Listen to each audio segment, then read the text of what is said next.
Gracias por esta gentileza, insisto, de darnos unos minutos. Buenas tardes, Mario. Un gusto estar nuevamente en tu programa. Bueno, muchas gracias por invitarme. No, por favor, es realmente un placer.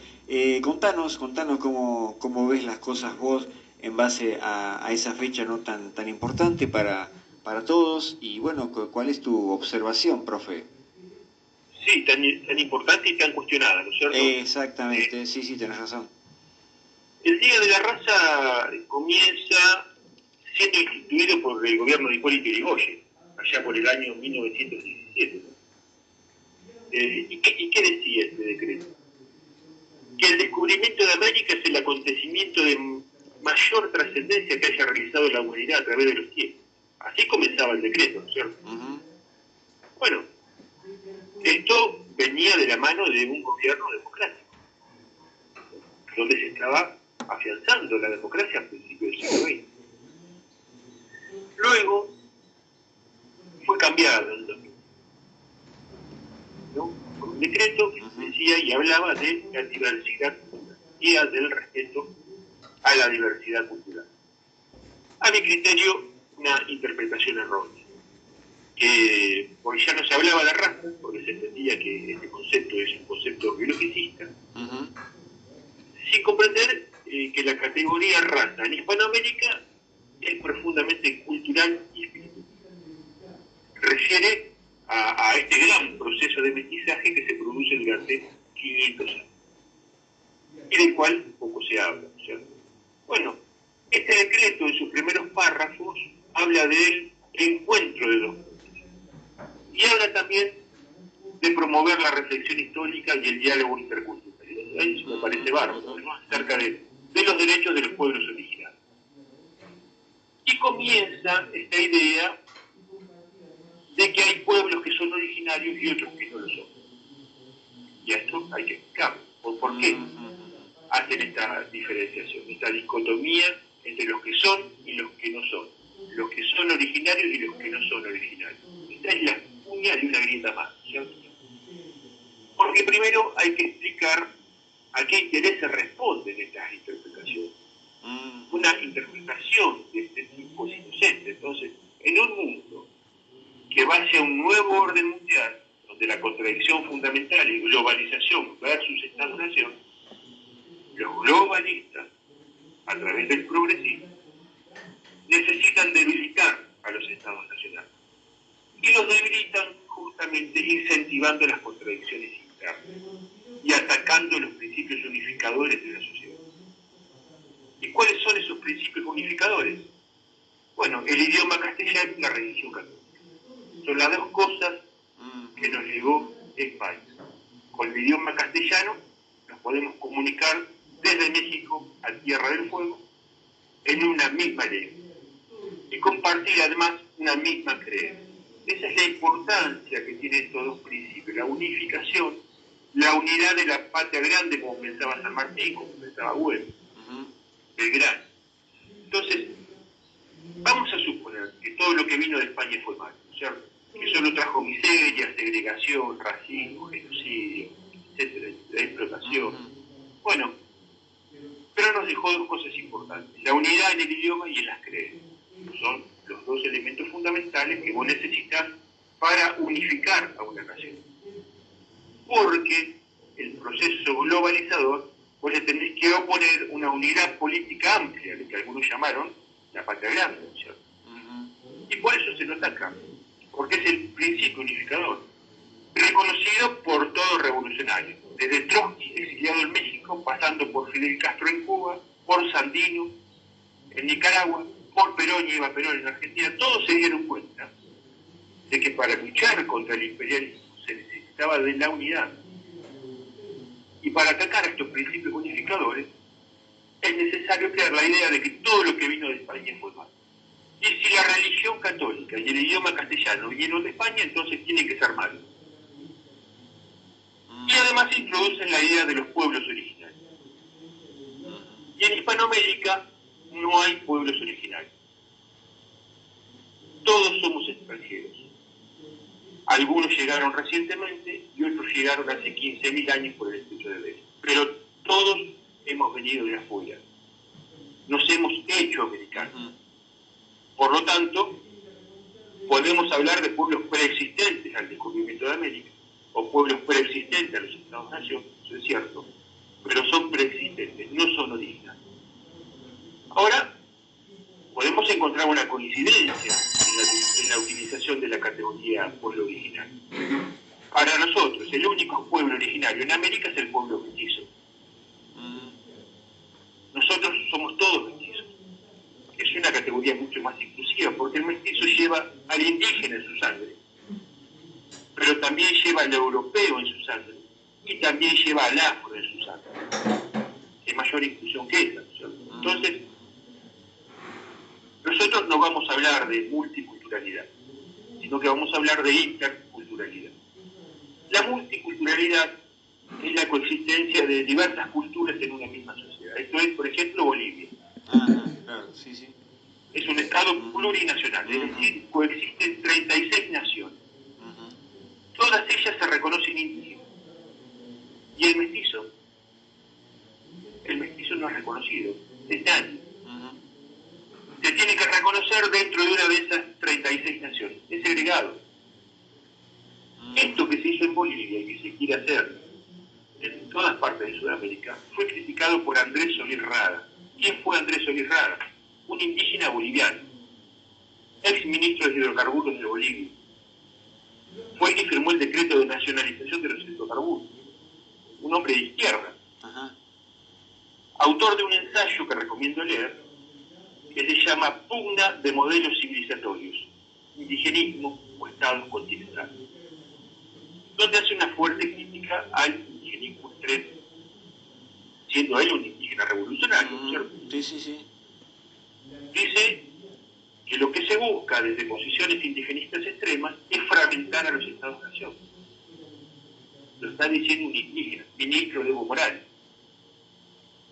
Esta reforma de la Constitución que se hace en Bolivia para reconocer las 36 naciones indígenas se realizó en base a un censo.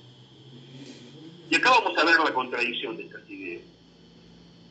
Un censo del año 2001, ¿no? Donde el 62% de la población se declaró indígena.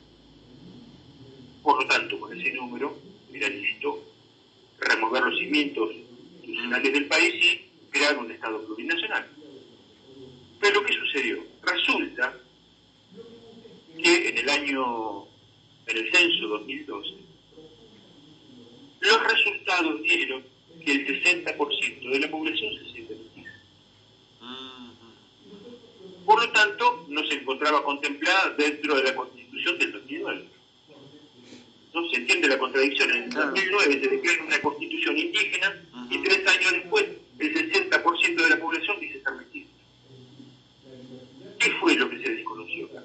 La nación boliviana, dice, la bolivianidad. Y se determinó que ser mestizo era lo mismo que ser ninguno, es decir, nadie. Eso dice Solís Rada. Y fue ahí donde se dieron cuenta de que había llegado el momento de pensar más en qué es lo que nos une, qué es lo que une a los bolivianos, qué es lo que los separa. Y lo que nosotros tenemos que lograr es la convivencia en el mestizaje, que es lo que nos une. Entonces, el multiculturalismo o diversidad multiétnica, que es una categoría ideológica de dominación, nacida de los antropólogos culturales norteamericanos, lo que busca es quebrar la idea de Estado-nación. El multiculturalismo es profundamente globalista. Es decir, es una idea promovida por el dios mercado.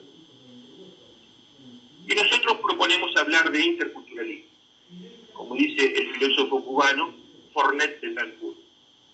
Cada uno de nosotros es en sí mismo varias culturas al mismo tiempo. Es decir, la diversidad multiétnica se encuentra dentro de nosotros mismos. Cada uno de nosotros tiene algo de indígena, algo de afro y algo de europeo. Todo eso en una misma persona. Esto es mucho más inclusivo que la diversidad multiétnica que pretende segmentarnos en varias culturas diferentes. Entonces, ya para finalizar, Mario, lo que tenemos que hacer es buscar los puntos de encuentro en lugar de incentivar las contradicciones en una sociedad profundamente dividida. Eso lo hablabas vos ayer. El En lugar de buscar la unidad, buscamos el mejor modo de fragmentar una sociedad. Nada menos que en sus creencias y en su idioma y en su cultura. Entonces, la intencionalidad es muy clara y manifiesta.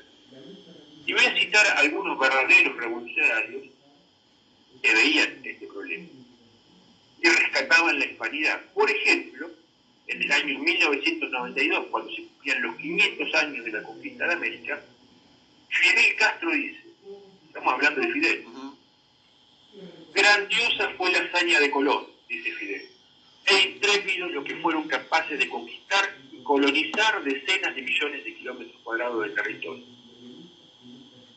Pero también sin precedentes en la historia fueron los ejemplos de resistencia heroica, como la de Tenochtitlán, capital de los aztecas. Es insuperable la hazaña de los hombres que con Bolívar a la vanguardia fueron capaces de liberar después todo un continente. Juntos hemos escrito una dramática y fabulosa historia, dice Fidel Castro. Y en este fragmento rescata a los españoles, a los indígenas y a los mestizos en la figura de Bolívar. Ahora, ¿qué dice Augusto Cerza Juanino? Si bien él se reconoció antihispanista en un principio, la lucha revolucionaria lo convenció de la importancia de forjar una identidad nacional que integrara las raíces hispanas. Y decía, nosotros no desconocemos la grandeza de la raza hispana, somos sus herederos directos y reconocemos la importancia de esa herencia. Nuestra lucha no es contra España, ni contra la raza hispana, sino contra los imperialistas que buscan esclavizar a nuestra América Latina. Estoy mencionando a dos grandes revolucionarios. Claro. ¿Qué decía Perón, por ejemplo? Dice Perón, para nosotros la raza no es un concepto biológico. Para nosotros es algo puramente espiritual. Constituye una suma de imponderables que hace que nosotros seamos los que somos y nos impulsa a hacer lo que debemos hacer. Por nuestro origen y nuestro destino. Para nosotros, dice Perón, la raza constituye nuestro sello personal, indefinible e inconfundible. Porque España aportó al occidente la más valiosa de las contribuciones, el descubrimiento y la colonización de un nuevo mundo ganado para la causa de la cultura occidental. Y pensar que esta idea de quitar el Día de la Raza y reemplazarla por el Día de Respeto a la Diversidad Cultural surgió de un gobierno que se autopercibía peronista. Perón no leyeron a Perón. Eva Perón dice, cuando fue a España, vengo a España no como extranjera, sino como una hija espiritual de la raza hispánica, porque en mi patria, Argentina, se conserva con cariño el recuerdo de la madre patria. Nos une el lazo indisoluble de la sangre y de la fe. Y nunca en Argentina olvidaremos que España nos dio la civilización. Eva Perón. Bueno, acá hay para la izquierda, hay para los peronistas, hay para todos. Para reflexionar sobre eso. Sí. Para nosotros el mestizaje es el punto de encuentro. Un país no puede ni debe renegar de sus orígenes. Y nuestro origen es el mestizaje, es el criollismo, es el interculturalismo. Ni tan indios ni tan blancos, somos mestizos. Y hay un estudio de la Universidad de San Martín que publicó el análisis del genoma de los argentinos, donde dice, la gran conclusión, dice la Universidad de San Martín, es que no tenemos un genoma homogéneo. Somos mestizos, aunque nos autopercibamos como europeos. Y yo le agrego, aunque nos autopercibamos indígenas. El mestizaje, dice la Universidad de San Martín, en la población argentina es masivo, dentro de las principales corrientes y entre corrientes de ancestría. Nos sorprendió la gran mezcla de norte a sur y de este a oeste, sobre todo en el centro del país, dice Hernando Paso, que es el investigador de la Escuela de Ciencia y Tecnología de la UNSAR. Y de ahí surge el nacionalismo americano, donde conforma su identidad integrando a todos. porque en América coinciden todas las nacionalidades. Nuestra ciudad es un ejemplo de eso. Claro, sí. Por lo tanto, Mario, ya para finalizar, nosotros rescatamos el Día de la Raza, entendiendo la raza desde una perspectiva espiritual. Y el mestizaje es el camino del triunfo, para no caer en esencialismos indigenistas, donde han reemplazado el concepto raza por el concepto de etnia. Pero en el fondo lo que se busca es cierto exclusivismo para diferenciarse de aquellos que no tienen una identidad étnica pura. En este caso los criollos. Hay que tener cuidado en no caer en esas purezas étnicas o en esos etnocentrismos. Es decir, esta idea o deseo de preservar ciertas purezas culturales o sensibilidad cultural. Que es lo que podemos observar en algunas corrientes indígenas. Corrientes indigenistas extremas, estamos hablando. No son todas. Ahí podemos identificar algunas vertientes, como el indioísmo, el catarismo, que se diferencian del indigenismo. Dicen que el indigenismo es docente, tiene un discurso mucho más radicalizado, inclusive segregan al mestizo por la misma razón. Entonces, todo esto lo podemos debatir, de hecho se está debatiendo, hay que poner todo en cuestión, pero reconociendo que ante todo pertenecemos a una sola nación, somos argentinos. Porque por ahí se pretende ver en estas ideas un reverdecer, particularmente en España, que está tan entregada como nosotros, ¿cierto?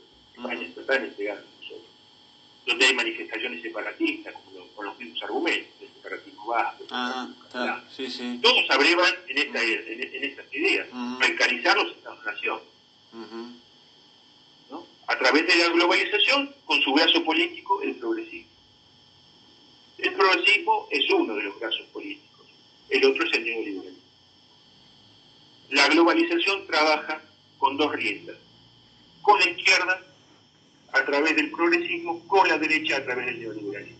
Pero en el fondo, ambas tienen la misma misión, destruir los Estados. Entonces, cualquier otro discurso que no reconozca la nacionalidad argentina o que se reconozca como naciones diferentes, lo único que están haciendo, tal vez sin darse cuenta, es servir al poder financiero internacional, llevado adelante por la globalización, que lo que busca es debilitar a los Estados-nación. Bueno, nosotros disentimos con ese discurso y proponemos otro que reivindica el mestizaje, que es la mixtura entre el español y el indígena, ¿cierto? Perfecto, profesor, realmente clarísimo, como siempre, tu explicación, como comentamos acá, documentada a pleno, y bueno, dejamos abierto, ¿no es cierto?, este planteo, este pensamiento, para que cada uno también lo vaya masticando, ¿no es cierto?, a pocas horas del 12 de octubre. Muchísimas gracias, profesor, por esta locución, por haberte predispuesto también para estar con nosotros este ratito, y te esperamos, si Dios quiere, el lunes, ¿no?, para los micros habituales de cada semana, pero ha sido como siempre un gran honor poder contar contigo. Excelente resto de jueves y buen fin de semana, profe. Igualmente, Mario, un abrazo grande y saludos a todos. Gracias.